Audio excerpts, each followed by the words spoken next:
Assalamu alaikum wa rahmatullahi wa barakatuh. Good evening and welcome to Ramadan FM, Breaking Stereotypes with your host, Zainab Zaeem. Now, as always, before I even go on to introduce my guest of tonight's show, a little bit of housekeeping. So first of all, this is our first show for 2024. I hope everyone's had a really good start to the year. As a reminder, the show is interactive. We do have a studio line that people can telephone in, and you can WhatsApp or text us, or you could chat with us through Facebook on Ramadan Radio FM. And as my avid followers are fully aware, I do like using the button that says what the telephone numbers are, so bear with me while I press those. Text in at 077 488 Call in on our studio number, which is 0116 4822 086, or text in at 077 488 There you go, everyone. So if you do feel like sending something through, then please do go ahead. Either call in or text or chat on Facebook. As always, I like to thank the team at Ramadan Radio for all the effort that they put to make this show come to you live and then later on via podcasts. I'd like to thank my guests for coming in, whether that's in the studio or by Zoom. Today, we do have our guests live in the studio, which I always love, by the way. And I also like to thank my listeners and viewers, because without you, the show would not carry on. So a little bit of background info on our guest today. I am going to actually let him introduce himself. But today we have Henry Gillborn of Henna's Creative. Hi, Henry. Hiya. How you doing? Yeah, good, thanks. Yeah. Okay, not bad, thank you. Now, I know you're not nervous because of your actual background. So why don't you tell our listeners who you are and what it is that you do? I'm Henry Gillborn, or also known as Henna's Creative, or sometimes the tagline Henna's Visuals. I'm an graduated MA in visual communication now, but I'm a freelance creative who really specialises in videography, and then that's kind of in music events. So like within the genre of drum and bass, mainly. But I also do stuff to do with cars and graffiti. But yeah, anything kind of video creative. It's a mixed bag of creativity there. That's really good. Well, in comparison to what I do, which is law, I'm on the more theory, legal side, paperwork and administrative side. And you're completely opposite. You're more the creative, free fall type. Yeah, I mean... It's a nice mix. I think... Yeah, I mean, obviously there's laws involved in like content creation, but I can't be doing the paperwork. Trust me, I don't think many people would want to. Now, before I go on to asking you the actual first question, you mentioned MA. What does MA mean? Masters. So I recently got my final grade back. I went to Birmingham City University to do a master's in visual communication, but...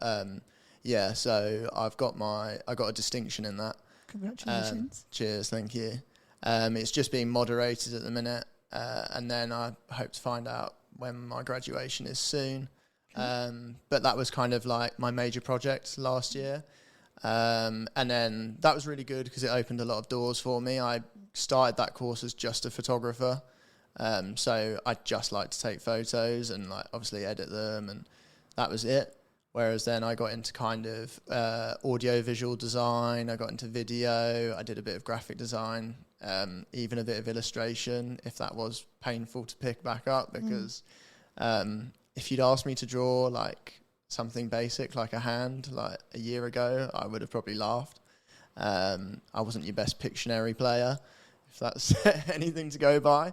But then just like kind of really like getting myself into it and just taking that dive in that course, like really opened. So you evolved and you've adapted. Yeah. Okay, that's understandable. So I actually met you, funnily enough, me and Henry actually met each other on the train.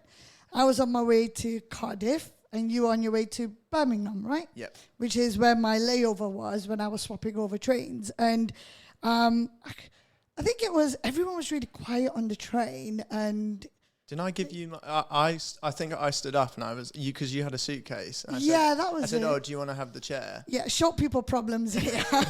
And I was like, no, I want my suitcase near me. I was carrying a whole load when I was going, and we kind of just got talking.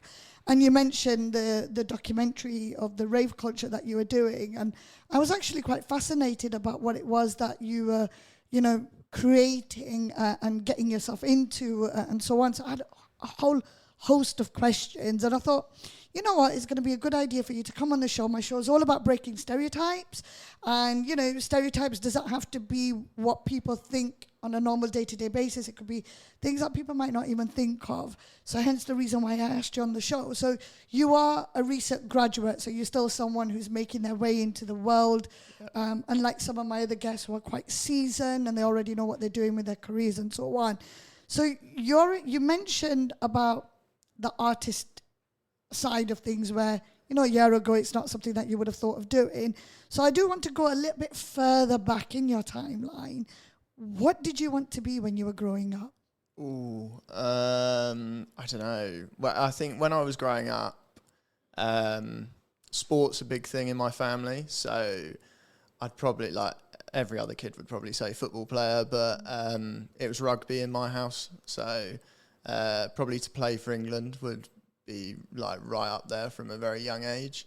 I mean, obviously growing up and through time, and I was going to do sports science at uni, but then I kind of did like a total 180 and did something creative that I enjoyed.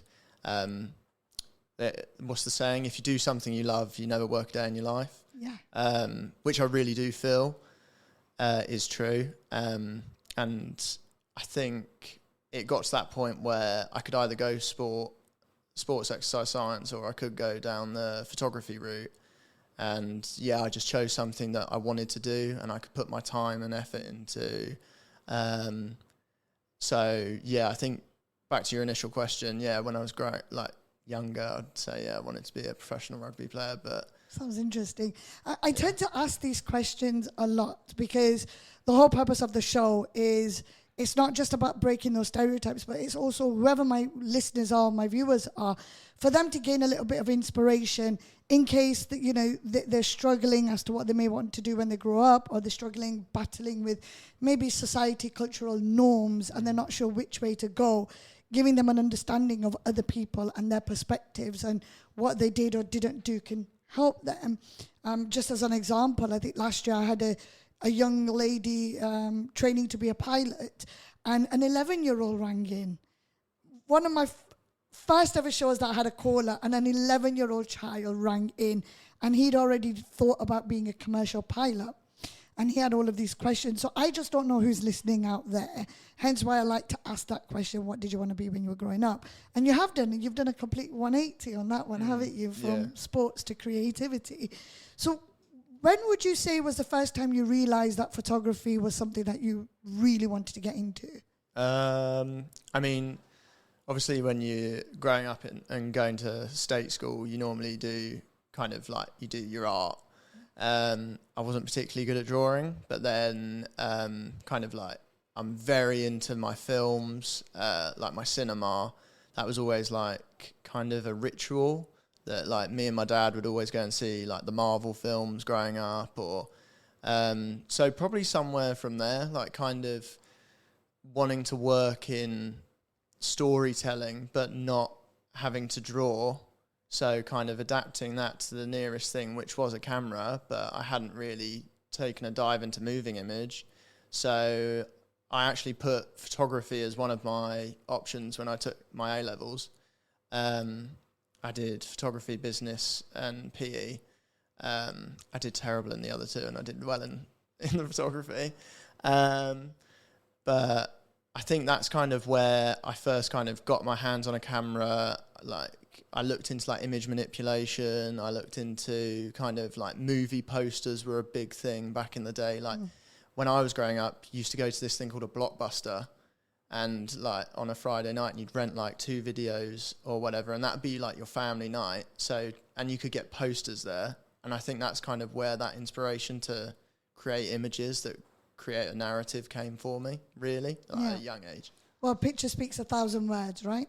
As they say, picture speaks 1,000 words. So you did in photography in A-levels, which you were really good at, which then led you on to university and so on. Now, earlier on, you mentioned that you hadn't really got yourself into moving pictures.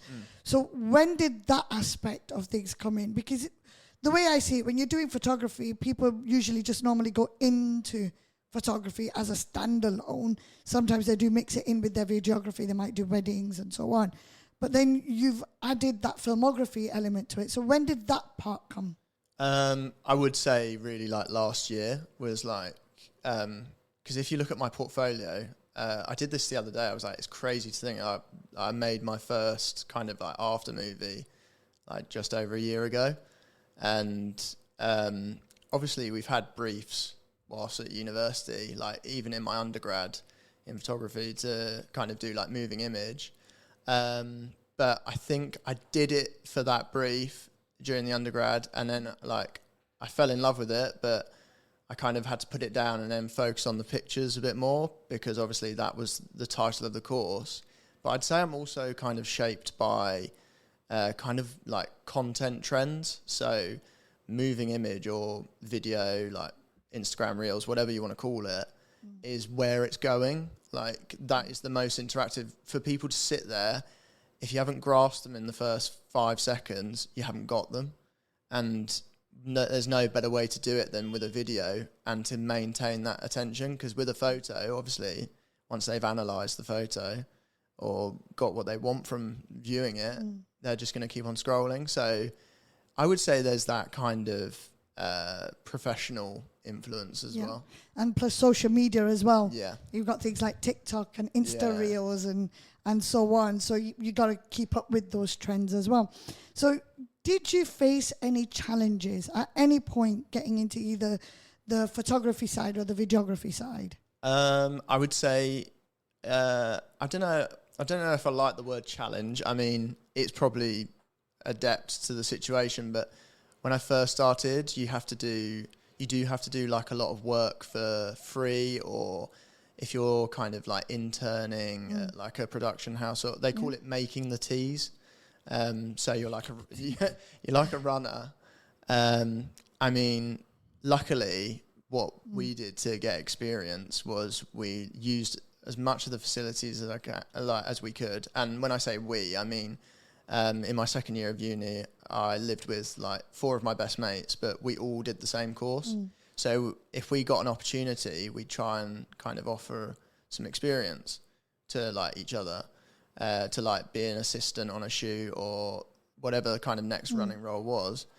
But yeah, going back to like doing work for free, like I've offered to do like after movies for artists for free, to film events for free, because it's all content for them. Yeah, absolutely. And then for me, it's getting hands on the kit. It's like, it's doing what I want to do for a full-time career. Free marketing as well, isn't it, as well, and a bit of experience in your portfolio. And it gets your foot in that door. Yeah. So they think, oh, if he did that for free, like, oh my God, I've got this big event coming up. Like, oh, I'll go to Henry because he's done that for me for free, and it was that quality that I wanted.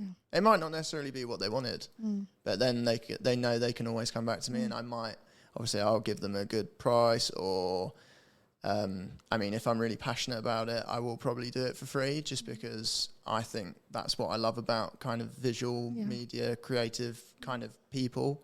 It's all encompassing. You can't get any better than word of mouth advertising as well, can you? I mean, it's similar in the legal arena as well. There's not enough jobs and there's lots of graduates. So in order to be a bit different, in order to get that work experience, a lot of the students or graduates do have to do a lot of volunteering, work experience and so on. So I suppose it's innate and it's in almost every career that you have to do that.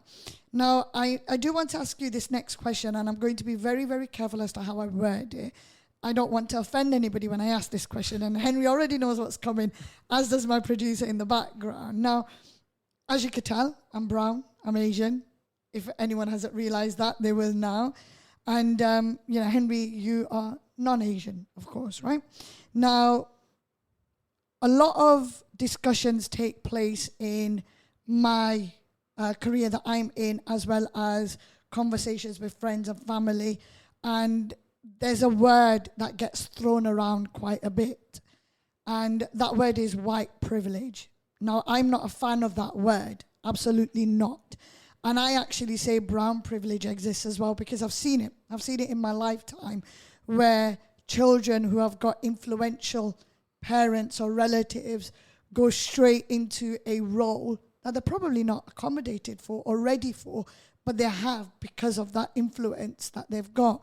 Now, I want to ask you this, and the reason why is because we've already had a conversation, and in our conversation, I realized that you have had just as many, shall we say, obstacles or different items to overcome in order to get your foot in the door. I'm avoiding the word challenge because you didn't like that word. No, don't mind. But what I would say is challenges. Now, white privilege for a lot of people does exist, as does brown privilege. You're one of those people that I feel that didn't have that, where there wasn't anyone influential that you can walk straight from your graduate career straight into a role, and you've come across all of these. How have you found that in terms of connections? So let me clarify the question. You don't have any influences in this arena, so you are starting from scratch. But at the same time, it's about connections. The area that you're in, it's going to be about connections, word of mouth, who with whom. So how have you found that in terms of getting those projects on board? Has it assisted you, or has it been detriment to what you want to do? I think you're right in what you're saying is, like, I didn't really have any initial connections to higher up within my field, my visual creative field. I would say that I think you just develop a really good sense of networking, obviously doing projects for free. Obviously any kind of like-minded business person can see the advantage in that, because it's all content at the end of the day, and if they don't like it, they don't have to use it.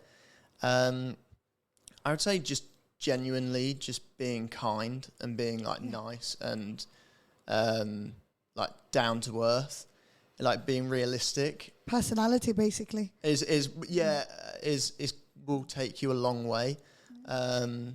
So I mean, that's partly why I'm so obsessed with kind of rave culture, is because it encompasses everyone. Everyone is welcome.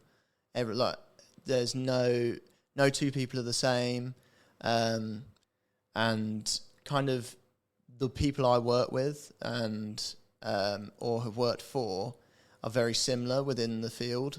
And obviously you can make the most of your connections at university with if you're really if you're good friends with the lecturers or the technicians, but that is still you working off your networking.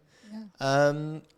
I think the whole I think what I'm trying to say is that you really need to get to know someone before that term gets thrown around quite broadly sometimes. Yeah. And I'll be totally honest, I had a very good upbringing. I was very well traveled as a child, but I was always taught to treat people how you expect to be treated. But also just having that kind of open kindness and probably an incredible work ethic was given to me from my parents. Just to, if you want something, you do have to go out there and get it. But most of that is off the back of networking, and that's the only way you kind of combat certain stereotypes like that. Yeah, absolutely. Well, your parents sound amazing, and they certainly have raised a fine young gentleman, because when I was talking to you on the train, I don't know if you noticed this, Henry. I certainly did. Because you were sitting on that side of the train, and when I say that side, you were on the left-hand side, and I was on this side. Everyone was silent, and there was just me and you chatting away, and everyone's just looking at us like, what's going on here? You know, two strangers talking. But that's how I've been brought up. I mean, I'm a chatterbox. So talking to someone comes quite naturally to me. And I don't actually feel awkward talking to someone I've never met before. And I'm a bit like my dad. I like to know about a person. I like to know their background, what they've gone through. What can I learn from that person? But at the same time, is there anything that I might be able to part knowledge with that they can probably take away from me as well? And hence why you and I got talking. And then that's when you mentioned your rave culture documentary. Yeah. Are you able to tell us just a little bit more about that? Yeah, I can. It's a zero budget film, so kind of like some of my heroes, like Christopher Nolan, who, like, obviously he's a world-renowned director now, but when you kind of start off in that area of like actually making a film or a feature film, it's quite daunting. It's a big thing.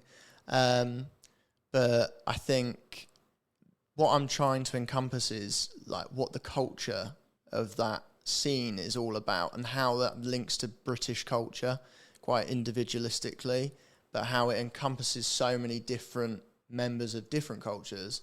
So, for example, I said like no two people are the same within rave culture, because they're not, but kind of working with grassroots level labels and artists, it's been really kind of like eye-opening to see how you get from the term bedroom DJ was like made kind of over COVID, really, with people buying decks.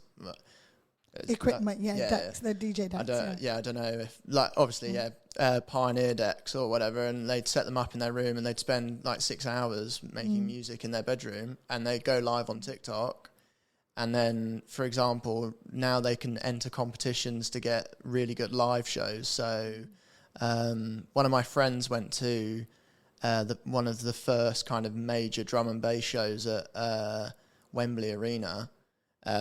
It was the headliner was HeadX, but a competition winner got to play a set. Oh wow! On the lineup, a guy called FMS played it. Really talented guy, who I do follow on TikTok. And if you want to give him a follow, you can. Really good music, but it was kind of good to see that process of where someone from like literally grassroots in their bedroom possibly performs like in their local town or around the country, get to that kind of main stage arena. That's kind of like what I'm trying to do with the documentary, is say how this thing has become so prominent today, but how it's opened so many doors, and it's like it's built bridges between people you normally wouldn't see socializing. So I know that a problem with like youth culture today is knife crime.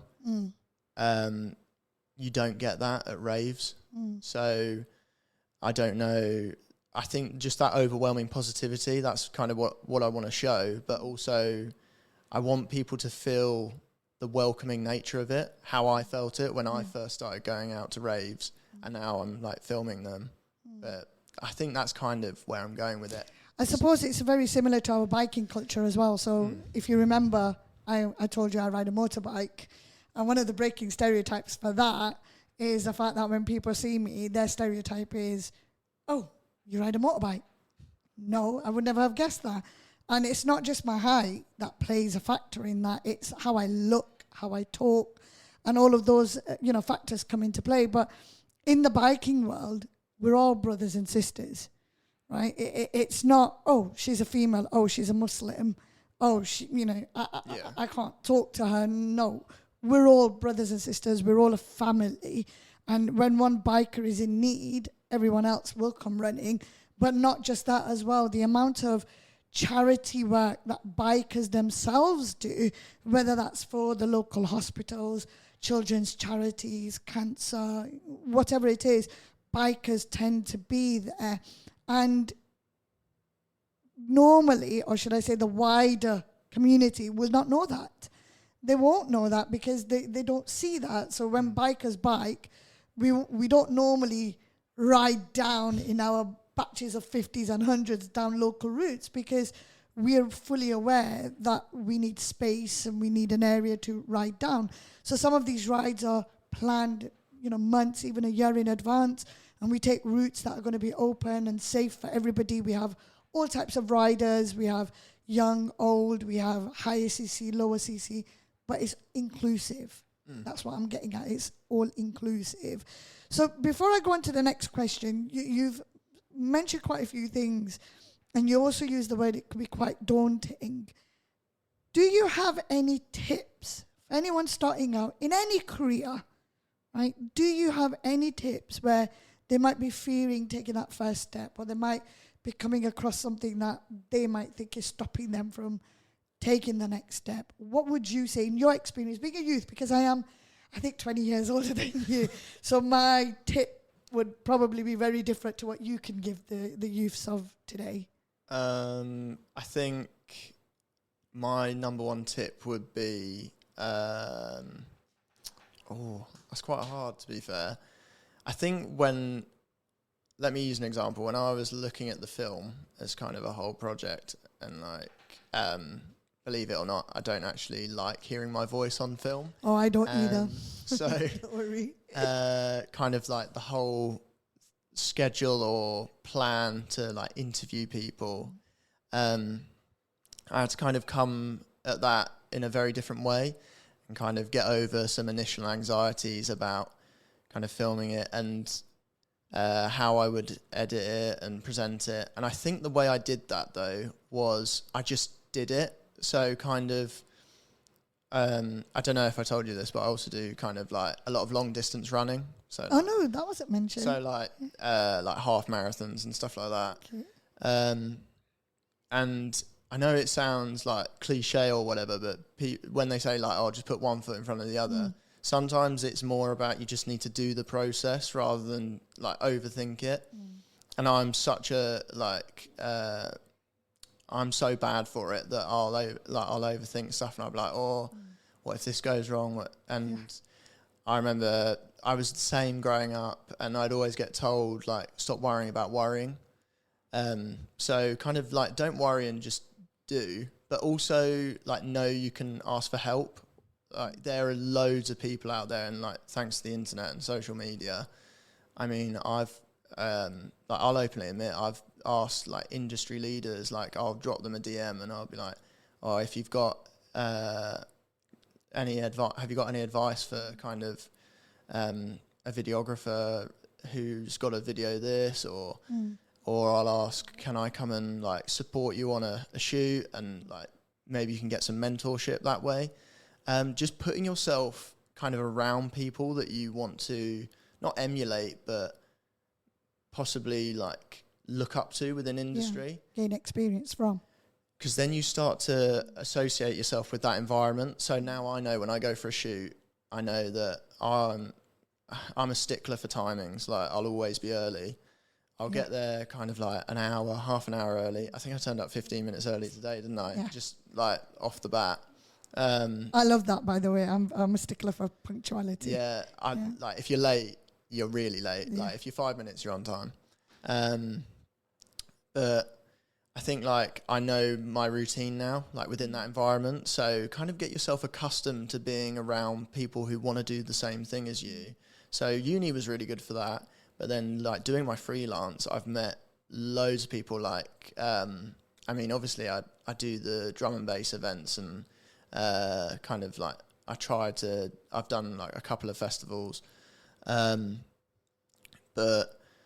I've started like a kind of new project where I'm working with kind of like a graffiti artist and like capturing his work and kind of putting that into a video format for him to use on social media, and kind of approaching a new culture or kind of like demographic of people like that is also quite daunting.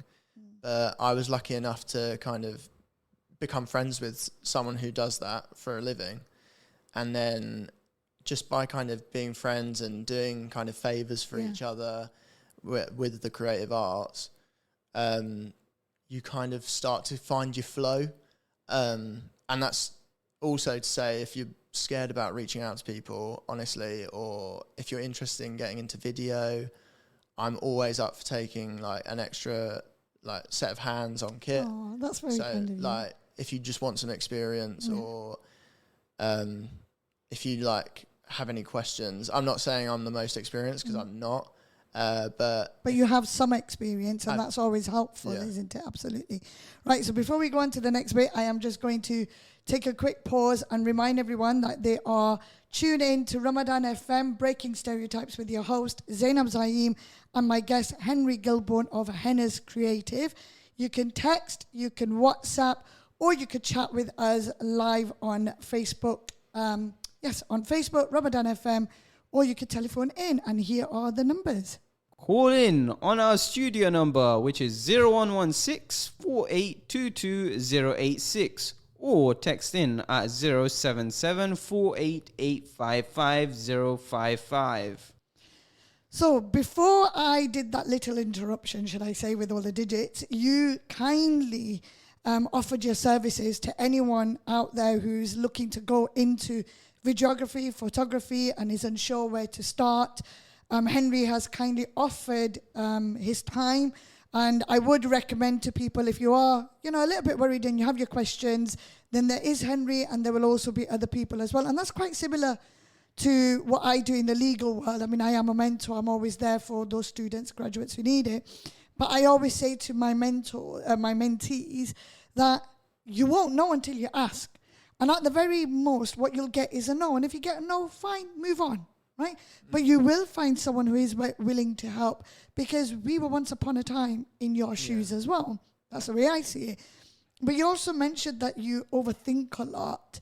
And I get exactly where you're coming from, because I'm the same. In fact, my ex used to call me Black Tongue, because every time I used to say something would happen, it would happen, and it was never for the best. But I'm the kind of person that I like to prepare for the worst, hope for the best. And that way, when the worst ever happened, I was already mentally prepared for it. Might not be physically prepared for it, but I was always mentally prepared for it. So for me, it was always that element. I'd like to, keep myself prepared. So you said you're working with a graffiti artist. What my audience is now going to learn is very soon, Henry, you will be creating something for me and my motorbiking when summer comes around as well. So I'm quite excited for that. And I'm hoping that my biking community as well, when they see that video and so on, then more people will come forward and they'll say they'll want something done as well. But I have an Instagram page, which I don't know if you've seen yet, but I do like to post my rides and stuff on there. So I'm actually looking forward to working with you on that one. So let's talk about Henna's Creative. That's your business, is that correct? Yeah, that's kind of like my freelance. So it kind of started as obviously like just an Instagram portfolio. And then obviously like I just post like all my work on there, or the majority. And then I kind of started getting a bit into TikTok. But it's kind of springboarded. Like I kind of went overboard in my masters. We had a module which was like I think it was called critical professional practice. So you have to kind of do like professional briefs. Okay. So whether that's kind of like a competition or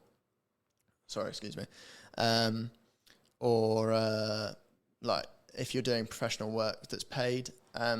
So then I kind of went into overdrive with like my networking and just trying everything out. I think I did like a design a sock brief where like I designed some socks. Wow. And that's kind of where I started drawing again. And then, but then I went from that to kind of obviously working with a drum and bass label that I still work with today, D&B Sounds UK, which like incredibly talented guys, really nice. And like I was lucky enough that they gave me the opportunity to work for them. And then like, for example, we're even still working together now. So I think that's where it really took off. Like when I started posting the content I was making with them as like a collaboration post. So all my audience was getting engaging with it, and then all of their audience as well, and then your name kind of starts to get thrown around in different circles, and so like you said, like most of my business is off of kind of referrals or me reaching out to them. So like I'd say it became a business. I still have a 9-to-5 job, but like as well as doing this. But I did not know that. So you have a 9-to-5 job as well? Yeah. Okay, so this is all freelancing in your own time. Yeah. Well, that brings me very neatly on to my next question, which is a question I do like to ask my guests. In order for you to make this career work for you, did you have to make any sacrifices? I think you have to sacrifice a lot of time. Definitely a lot of sleep. I mean, I don't know if your cameras are picking it up, but like... you look good, don't worry. There's been a lot of... you're too kind. There's been a lot of kind of weekends where like I'll literally maybe get 4 hours of sleep, and that's just because obviously these kind of events that I film go on to the early hours, but then I'll drive back home and like I'll just want to get on the laptop as soon as possible and start editing, because my brain is like thinking about ideas of what to put in the video, and I don't want to lose those ideas. And I'm not one of these people who's like overly prepared and has a notebook with them so you can write them down. But I'd say, you sacrifice a lot of kind of sleep or time, but what you give is what you get. So I don't know, like staying at an event till close, till like 4 a.m, like you get the most content to work with when you're making a video. Even like taking the time to help them set up before, if you arrive early like me, and like Happy them pack up. Yeah, and pack the kit down. I'm smiling because I agree with everything that you're saying. I've been in similar situations. Like honestly, giving your time is like, that's the biggest commodity you can give people. Like, obviously I've got a partner and I've got a son at home, and like, I really want to spend as much time as possible with them at home. But like, when you really care about what you do, you do have to, it's a balancing act, and you do have to sacrifice. Well, they say, isn't it, time is money, and time is valuable as well, and time is something that you're never going to get back as well. But it's a balancing act, and I agree with everything that you said about going early, helping to set up. And I don't work in the creative industry, so I can't comment on that. But in the legal field, I'm always one of those that will, where possible, I will go early, and I will, even if the setup's already done, I will offer my services to say, is there anything that I can do? I'll try and stay as late as possible to maybe help pack up as well, because you never know who you get talking to, and you never know who one person knows the other. And not more for me, because now I'm in a position where I am a qualified solicitor, have been for almost 5 years now, but that's what I used to do before, but I still haven't stopped doing that. And I don't do that for me anymore.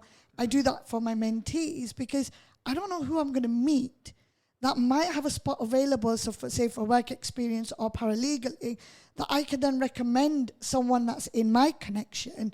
So even though I no longer need it, I carry on doing what I used to do to help my mentees, or I will take my mentees to an event, even though I don't need to be in that event. It's got nothing to do with me, but I will go with that mentee because I know he or she wants to go.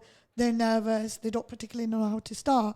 So that ties back into what you said at the start, to be a likable person, to be a nice person, because you never know where your connections are going to come from. So we're almost to the end of today's session, and it's gone really quick for me. Yeah, that felt like 5 minutes. Okay, well, good. I'm glad, because I was a little bit nervous, making sure that I bring about everything that I wanted to bring about with your career and everything. Now, we've talked about tips and so on for our listeners. Is there anything as parting knowledge or nugget or something like that that you want to say to anyone who could be listening, or something that you want to say about what it is that you do that we haven't already covered? I think maybe one of the main things for me is, I actually saw this on another podcast as well. Obviously, I'm a massive overthinker, but I've forgotten who it was. I think it was one of the guys off of SAS Who Dares Wins, and he said if you're ever like worrying or overthinking about something, list the things you're worried about, count the things you can have control over, just worry about them, and the other things will look after themselves. So kind of you're like then deciding your aims. That's how I applied that in my field. And then ultimately, like if you need help or you need someone to talk to spring ideas off or just advice, you can reach out to me or just reach out to that person in that field of yours. Like, I don't know, if you're want to go into engineering, reach out to kind of like someone you know who's in that field. And they'll probably be quite flattered that you've come to them, to be honest. Yeah. So just always reach out and ask for help, because knowledge is what will springboard you forward, really. Pen is mightier than the sword, right? Absolutely. Have you ever thought about going into filming weddings and stuff? Because I know you do documentaries because you've done the rave culture and you do videography and so on. But what about the wedding side of things? There's lots of money to be made in that arena. There is. There's quite big sums of money to be made. Especially our Asian weddings. They go on for days. But I don't know. I would love to, like, I'll never say no to like an opportunity or to film something like a wedding or any particular thing. I might be doing that in the future, but the thing with filming weddings is your client, the bride and the groom, come with a very, very like succinct picture of what they want. And they think it's going to be like some sort of Titanic epic, when there's only like, you can obviously offer what your kit can offer, but and you have to do loads of iterations. But yeah, I think I'd like to try filming a wedding. Well, I might keep an eye out. I mean, I do have 4 children. Not that I'm saying one of them is getting married. I'll give you a good price. Yeah, you better do on that one. Well, you know, in terms of the documentaries and so on that you do, I would like to see your name one day on our screen. So I will be keeping an eye out for that. Yeah.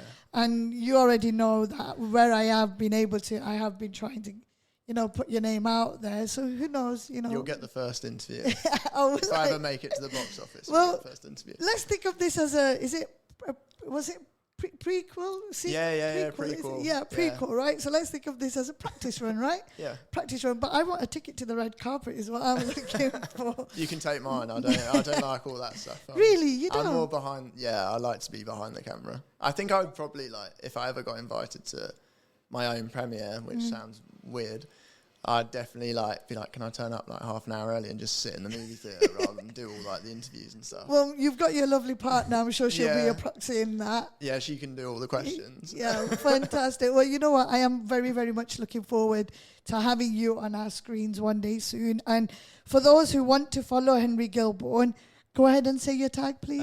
Hennas.creative on Instagram. Or no, it's hennas_creative. I was going to say it's underscore. And then it's hennas.creative on TikTok. Yep, Sorry. So that's HENNERS_creative on Instagram. Yep. And then hennas.creative on TikTok. I'll follow you on TikTok. I know I follow you on Insta. I don't follow you on TikTok yet. So there you go. We're talking about different kind of challenges in different industries. It's not always going to be la-di-da, peaches and cream. You know, some people can walk into a role and some people have to make that role what it is and so on. But from me and Ramadan FM, I wish you all the best, and I really look forward to working with you in the coming months, because summer's coming up and my bike's going to be coming out of storage, and we can, you know, start scouting locations and doing that videography and so on. So to all my followers and listeners, if you do follow me on Instagram and so on, then you will get to see Henry's creation in a couple of months' time. But he's already got some creations up there on his Insta page if you wanted to know a little bit more about what it is that he does. So from me and Henry, I'd like to thank everyone for tuning in to Ramadan FM's Breaking Stereotypes with your host, Zainab Zaeem, and guest Henry Gillborn of